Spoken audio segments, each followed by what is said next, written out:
人哋一頭家好好地，你去同你算乜嘢排卵期啊？一個星期打1次9針都中唔中？咁你想點樣中啊？你點解咁樣講嘅？我依家咪就係叫佢哋想佢哋復婚咯，係咪先？咁咪就係因為呢個女人啊，唔肯啊，你有先搞到我細佬一變成咁精神分裂症嘅人咧，你係咪當人哋傻嘅啫？你會唔會要一個精神分裂症嘅人咧？咁我都係希望佢哋兩公婆好好地過日子。冇得希望㗎！我話俾你聽，嗱，你比較易接受現實啦。嗱，你又冇講咩啊？接受現實啦，你叫你信，我相信只要佢哋肯翻嚟，我細佬就唔會咁樣噶啦嚇。就係因為佢哋唔肯翻嚟，就係因為佢外家啲人喺度招呼離間，將啲事情搞大咗。你會唔會要一個精神分裂症嘅人？你答我啦！一個好人好姐，佢會唔會要一個精神分裂症嘅人？你同人哋扯咩感情啫？你有病啊你！係咯。咁我細佬佢都唔係時時都係咁噶，係咪先？佢偶然間出現啫，佢需要肯定好嚴重噶啦！佢咁樣講，肯定好嚴重噶啦！唔得噶，唔得噶咁樣。我哋都去道歉啦，我哋都去道歉啦。我兩你咪害死呢個女仔咯！話俾你聽啦，你其實咧嗱，我同你講咧，即係對等原則啦。依家你個細佬有精神分裂症，你又揾翻個精神分裂症嚟對翻你細佬咪好啦，啱啱好啦。唔係啊，我講俾你知，如果佢而家復咗啊，其實復咗真係唔嚟得噶啦。個內心嗰句説話啦，好冇？咩啊？小圓你講乜嘢？佢而家再同佢復嘅話咧，佢呢個女人如果有咩事嘅係唔嚟得噶啦，因為佢有精神方面嘅疾咩病，所以真係唔能夠咁望居嘅呢個姐姐又係嘅。如果唔係佢帶走個 BB 啊，我細佬點會變成咁啊？係咪先？點帶走啊？係你哋唔信人哋啫喎！我咪慢慢變好咯。係懷孕嘅時候已經走咗噶啦，係帶走啊！你用詞當唔當啊你？你有冇讀書㗎你？係懷孕嘅時候，你阿媽已經踏實個門俾佢入去啦。係佢哋自己太偏激啊！踏實個門啫，當時都話咗加班太晚，我媽唔知要幾時翻先鎖門嘅啫嘛。嗱，我依家咧，我同你講啦，你會唔會嗱？就係依家點樣你叫人哋一個正常嘅女仔點樣去嫁一個精神分裂症嘅人、傻更更嘅人？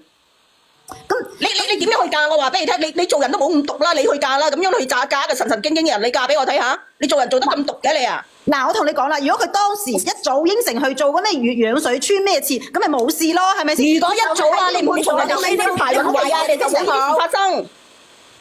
我細佬唔係經常咁咬呢啲事嘅啫。你到依家你都未知啊！你細佬係咁，你依家你嘅細佬神神經經、傻咗啊！你依家嘅細佬成咗一個白痴，就係因為有你咁嘅家姐，你最少要負90%嘅責任，話俾你聽啦。就係因為有佢阿媽同埋佢啲外家人，係咪其實咧？我話俾你聽，我10分我都唔會嫁俾一個精神患者，你明唔明啊？我10分我都唔會嫁俾一個精神患者啊！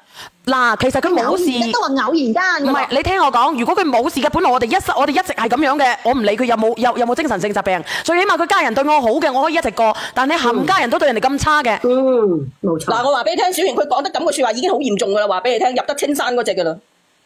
都話咯，起初人哋伴我好地地嘅，就算你有問題，人哋都陪你走落去嘅，你有小朋友。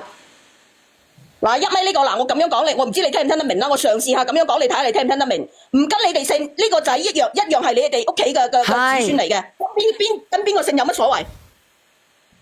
唉，唔係咁講㗎，我同你講。如果咁樣聽唔明嘅話，你就應該係咩？你落線啦，咁樣就你咁都聽唔明嘅話。咁我父母都希望個孫認祖歸宗㗎，係咪先？喺佢屋企算咩回事啦？喺改咗線算咩回事啦？係咪先？我認你條命咩？你開始就有咩懷疑人哋？咁萬一佢以後改嫁咧？佢以後改嫁點算啊？佢改嫁係正常嘅姐姐，你使唔使入青山啊？拜你所賜咯。送埋佢芳村，我覺得你成家都應該入芳村啊！佢而家再結婚就3分㗎啦，兼且咧我哋你都係3分4分5分到6分都好啦。我哋屋企啲血脈流落在外喎，係咪先？咁我細佬依家佢有啲問題，佢哋復婚就冇事啦，你明唔明啫？我都唔想咁好好地一個家庭俾嗰啲親戚搞成咁㗎。係俾你啊！阿姐姐係俾你搞散啊！你而家都唔知衰啊！我話俾你知，如果我做我冚仔咧，我拚走你嘅，你唔好話我臨屎啊！我話俾你知。我話俾你聽啦，嗱，你哋嘅流程係咁樣嘅，話俾你聽，你哋話就喺度算嗰啲乜鬼排卵期嘅時候咧，就算到嗰個仔一定唔係你哋屋企嘅，所以你哋第一步棋就係將佢叫佢打咗，跟住好好同你嘅細佬一齊嘅，你哋係第一步棋，係咪？咁如果當時佢係真係去打咗嘅話，咁你哋就冇呢個小朋友噶啦，所以呢個小朋友同你哋係無緣噶。你應該感謝佢啊！講真嘅，你應該感謝佢啊，姐姐。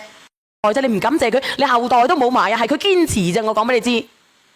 咁我依家咪想佢哋翻嚟咯，我希望佢哋和和睦睦啊！你明唔明啊？係佢娘家人挑撥離間。你啊，梗係想啦，你都戇居嘅，你都。你咁樣啦，嗱，你試下啦。如果你同你個老公咧，你去嫁一個，你同你老公分咗，你嫁一個精神分裂症噶啦。你再勸人哋嫁一個精神分裂症啦，你都有病嘅你啊！你成日勸人哋嫁要一個精神分裂症嘅，你有病啊你又唔要？都話佢偶然間咯，係你哋係都乜做咩？你哋唔知口德嘅啫，係都要講到人哋咁嚴重咁樣，真係佢冇好嚴重，好唔好？我話俾你聽，你對你嘅弟婦造成咁樣，你哋連門都鎖埋佢啊，唔俾人哋入啊！你都講到咁輕佻嘅話，你都講到咁輕鬆嘅話，咁你覺得你講話你嘅細佬嗰個好淺嘅精神病，好淺嘅話，你都講佢冇病啦，話俾你聽，你講得有病嗰啲已經中到噶啦。我唔想同你哋講啦，我就想問下啦，小圓姐姐，我今日係想嚟求助嘅，我想問下你，咁我聽日我約佢上嚟，好唔好啊？小圓姐姐，你約得到嘅咩？我建議你唔好約啦。嗱，我都懶得講啦，我一針見血，聽日可唔可以連上嚟啦？我勸下佢啦，幫我勸下佢啦，誒，呢大姑娘我同你講啦，我再同你講多次啦，做人咧你要對得住人哋，對得住你自己嘅。我就問你，我最後問你一次，你會唔會嫁俾一個精神病患者？你答我。我都話咗，你做人你可唔可以過到自己過到人哋咧？我細佬佢係偶然間㗎，你唔好咁講啦，你積啲口德。我同你講，我同你講，如果你上嚟咧，我同你講啦，如果你上嚟係有悔改之意嘅話，咁或者呢件事，我會叫你嘅弟婦勸到佢偶爾去探下你哋。你依家如果係咁嘅話，我話俾你聽，真係㗎，聽日你勸佢上嚟，所有嗰啲最犀利嗰啲評論員上到嚟，只要你哋村口入邊入到你嘅嗰啲人，冚村都係嗰啲掃把頭同埋啲屎尿去潑你哋啊！話俾你聽。我亂上嚟啦！我同你講啊，我細佬佢真係出邊啲人睇唔出㗎，係因為上咗小圓姐姐呢邊，我同佢講啫嘛。我點知咁多人上嚟講嘅話，真係啊！我話俾你聽，你想勸啊嘛，係咪？我同你講，我哋做人咧要過到自己，過到人哋嘅。如果你上嚟，最多我可以勸佢得閒去睇下你細佬同埋你屋企人。如果要人哋又改姓又復婚呢啲咁無良嘅嘢咧，我哋唔會做嘅。冇錯啦。哎呀媽呀！你不如快啲我話俾你聽啦，你信唔信我講說話先？你信唔信？如果我信，你信我講說話，我再同你講一句，我唔知你聽唔聽得明。有時啲關係修復咧，唔係你把口去不停咁講就可以修復到噶啦。咁你或者咁樣，如果你勸到佢第一步，佢得閒去翻嚟睇下你哋，跟住呢個過程當中啦，咁你細佬慢慢改良啦，你哋屋企人啦，亦都知道羞愧啦，慢慢變好，或者將嚟你弟婦會同你細佬復婚。係啊，我都認同係嘅。你唔好一下子你就食咗人哋隻車先，你等人慢慢接受先得㗎。你連佢上嚟睇下佢情況係點樣先啦。如果但係你個心態要好先得㗎喎。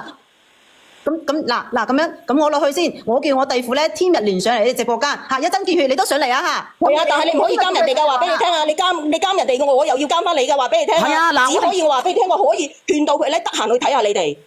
咁多人做證嘅喎。聽日連上嚟再講，好冇？我聽日連上嚟再講，好冇？咁我好，呢個可以，係啊。咁我放你落去喎，姐姐。咁多謝嗯，好啦，落嚟啦。好啦，嚟咁我放你落去。睇邊個知道？方